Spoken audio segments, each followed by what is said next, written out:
Voilà l'équipe Agritubel qui nous rejoint avec dans ses rangs le maillot tricolore, le champion de France. Que nous allons commencer par lui, double champion de France. Et il y avait voilà Emmanuel Hubert, le directeur sportif, qui est breton. Emmanuel Hubert qui avait d'ailleurs gagné une étape du Tour de l'Avenir à Tréguin. Il est né à Saint-Malo et a vécu au pays de Fougères. Et avec lui, Denis Leproux, qui a sillonné souvent les routes de Bretagne. Voilà l'équipe Agritubel, composée du double champion de France, Nicolas Vaugondy. C'est la première fois qu'il présente officiellement son maillot tricolore. Et ne lui demandez pas s'il est heureux. Le bonheur est sur ses dents et sur ses lèvres. Immense moment de joie pour Nicolas Vaugondy, qui, souvenons-nous, en 2002, avait le maillot tricolore et était entré parmi les 20 premiers du Tour de France.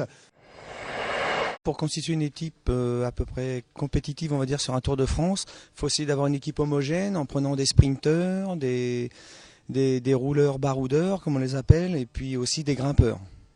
Et avoir un leader tant que possible. Un coureur qui a obtenu de bons classements au circuit de la Sarthe-Pays-de-la-Loire. Il a brillé également à la Classico Alcobendas, où il était 2e et 5e.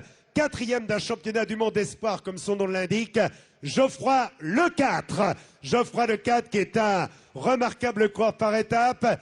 Dans cette équipe, il a porté les coureurs de l'équipe Bretagne Armor Luxe.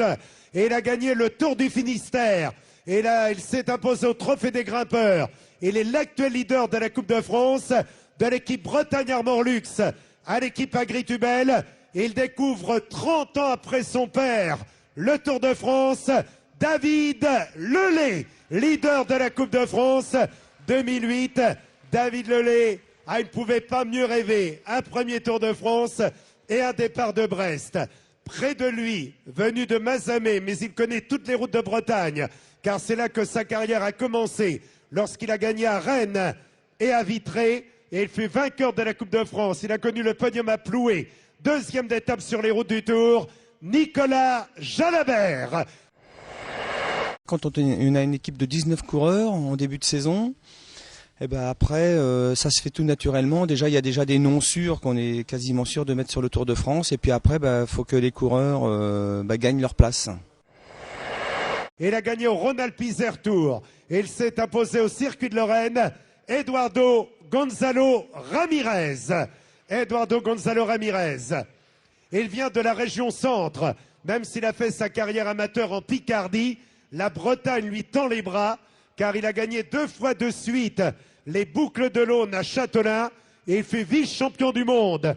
Espoir, vainqueur du Tour de la Somme, vainqueur de Paris-Bourges l'année dernière, et du Tour de Grande-Bretagne pour sa première saison chez les pros, Romain Feillu. Romain Feillu, double vainqueur à Châtelain. Les objectifs, c'était déjà de gagner une étape. On est passé tout près. Ensuite, on a eu la chance déjà d'avoir le maillot jaune avec Romain Feillu. Ça, c'était quand même un petit peu inattendu. Et puis après, c'était vraiment montrer le maillot, animer le Tour de France, avoir une équipe de baroudeurs, aller dans les échappées. Et c'est ce qu'on a fait jusqu'à aujourd'hui. Il a gagné le franco-belge, le Tour de Picardie. Il s'est distingué également au Tour de France où il gagnait l'étape de Strasbourg. 6e et 1er français au championnat du monde. Il est revenu à un très bon niveau et ça n'a pas été le plus facile. Après une terrible chute l'année dernière dans Gand-Wevelgem, je crois qu'il a mérité vos applaudissements. Jimmy Casper, malheureux l'année dernière, relevé après de multiples fractures. Il est aujourd'hui revenu dans le peloton. Près de lui, il fut vainqueur au Tour de la Manche. Il a gagné l'Étoile de Bessèges et il vient de s'imposer aux boucles de la Mayenne. Rien de tel pour avoir un gros moral. Freddy Bichot. Freddy Bichot qui a couru sur toutes les routes de l'Ouest et de Bretagne, bien évidemment. Je suis fier de diriger cette équipe, puisque cette année, on a encore passé un cap en prenant un vrai leader comme Christophe Moreau, un vrai sprinter avec Jimmy Casper.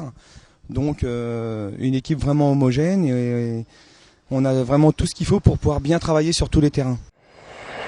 Il avait commencé par une place de vice-champion du monde dans les rangs amateurs. Double vainqueur du Critérium du Dauphiné Libéré. Lauréat des 4 jours de Dunkerque. Maillot jaune du Tour de France où il a terminé 4e et 5e.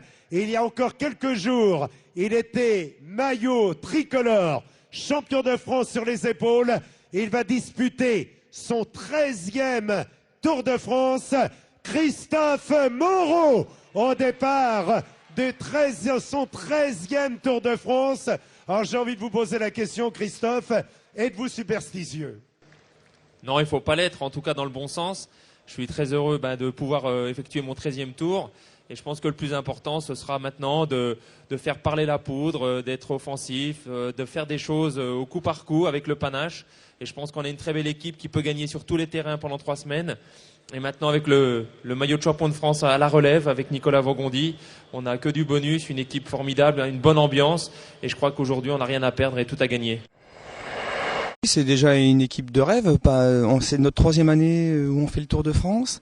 Et chaque année, on passe un petit cap, on évolue. Donc oui, ça commence vraiment à être une équipe de rêve au sein d'Agritubel.